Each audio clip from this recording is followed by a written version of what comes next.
running in a group. She had a high-speed motor in a 40 Ford coupe. She had a racing cam and a supercharged. Look at Buddy, hot rod at large. She's a hot rod. She's a hot rod. She's my hot rod, baby. We got another car phone. Let's talk to the car phone here. Hello, car phone. How are you? How you doing, George? Hey, what's up? I had a question for you. I'm touching up some bad spots on an old Saturn, and I hit it with the paint, and then I clear coated over it. What's the best way to buff that out so you get the shine back on that clear coat? It seems like no matter what I'm doing, it doesn't really, I can't really get that buffed out the right way. You're in luck. Today, I have two great guests. I have Ronnie the Wrench, and I have Bumper to Bumper Bernie, my man. I mean, and that Bumper to Bumper Bernie, I know, has got something on the shelf that can fix this. Don't you, Bern? Yep. What do you got? Yes. Come on. He's drinking his Dr. Pepper. You interrupted his Dr. Pepper. Okay, what's up? Get some really, really fine 1500 sandpaper, wet sandpaper. Sand it, then hit it with some rubbing compound that's made for clear coat. And that'll get it as good as you're going to get it. Is that special rubbing compound? Because I've been using like the polishing compound. The polishing compound, sure. But the first thing to do is get the sandpaper. Get some 1500 grit, or they even make a 2000 grit, but 1500 should work if it's something you put out of a spray can. Sand it down real nice, and then you're going to have to rub the crap out of it when you're buffing it. That's what it just a lot of elbow grease. Yeah, it takes a lot, But if you hit it with the real fine sandpaper, don't use 1,000, go at least 1,500, and then you should be able to get a nice shine to it. Okay, and just a lot of elbow grease. Would it pay to use like a polisher? I mean, like a power buffer or something? It's a lot easier with a power buffer. Just be careful you don't burn because the paint. Because sometimes you just don't get enough doing it by hand, especially after you sand it. You almost got to use a power buffer. Yeah. Okay, well, thanks a lot. I'll try that. All right, buddy, give it a whirl. See what happens. Let us know here. I have a buffer. It's not a buffer. It's a polisher made by one of the wax companies, I think Turtle Wax, and it's not a big high RPM. It won't burn the paint. Well, they came out with now. They got them dual action polishers that that supposedly take the idiot. They kind of idiot-proof the buffing process. They George-proofed it. Yeah, they George-proofed it. That's cool. If you fall asleep with your hands on the trigger, you ain't gonna go through the paint. Which I've been known to do. This has been known to happen. It's real good to hear from you. Absolutely. What's up? Hey, I got a question. The last caller about the paint issue, buffing, and so on and so forth.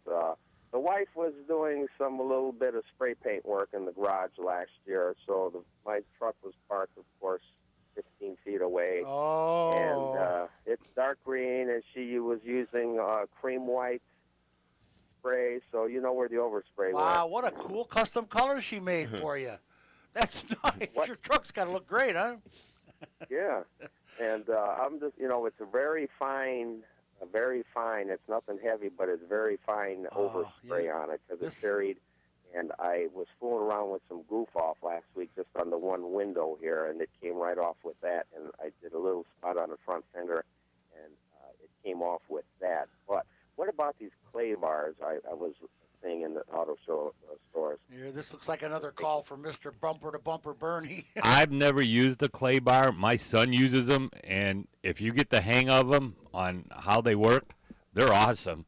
He did my wife's black car with it, and all the little imperfections and maybe little tree sap or bug residue, it looked perfect when he got done.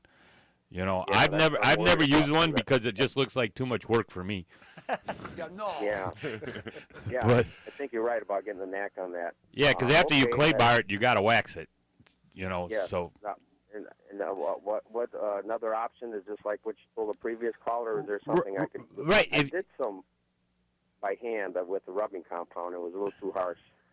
Yeah, usually if it's overspray and you catch it soon enough, like if you're, but you said this was a while ago, if it's the next day, you can usually get it off with just a good, a polish cleaner, like a wax and cleaner built together. If it's been a while, I wouldn't get a rubbing compound. I'd get a polishing compound. It's not quite as coarse. Yep. And try that. or else just get a good cleaner wax, and it's going to take some elbow grease. You know, everybody thinks that. Yeah, everybody thinks that when you just put this stuff on, you just rub and it's fine. But you know, the harder you rub, the nicer it looks. You know what, Mikey? I got a suggestion for you. You get her the polishing compound. You get her a nice little polishing cloth. You get her the bar and everything. Put it in a box, wrap it up, and give it to your wife as a present. Maybe she'll get the hint. Yeah, Merry Christmas. Yeah. Yeah, here, honey. George, I got a question for you, automotive-wise. Yeah, man. My voltage meter, after a DJ job a couple weeks back in the wee hours of the morning, I was traveling down the back roads and it was dark, so I noticed the lights dim for a half a second.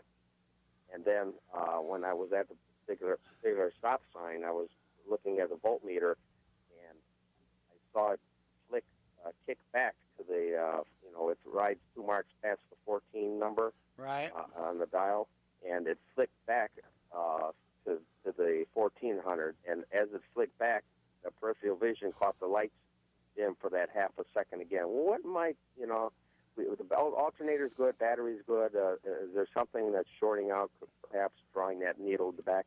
No, you know what? General Motors has had gauge problems, but I don't think that's what you got, especially if your light's dimmed.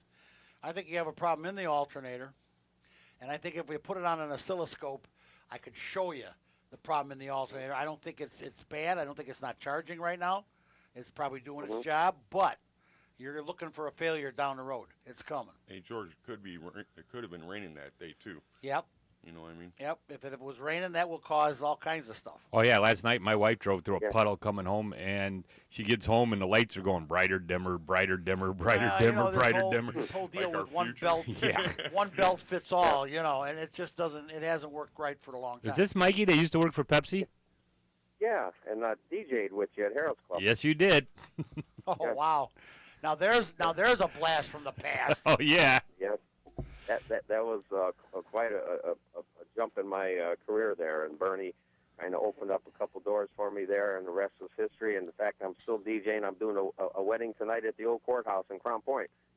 Good for you. I'm there September 7th. I'm all the way down in Sandy Pines tonight for a wedding. Oh, boy, that's a drive. Yeah. Yeah. Okay. Yeah, Well, see? it was good talking with you, gentlemen, as always, and we'll get back with you. Mikey, it's a small world after all.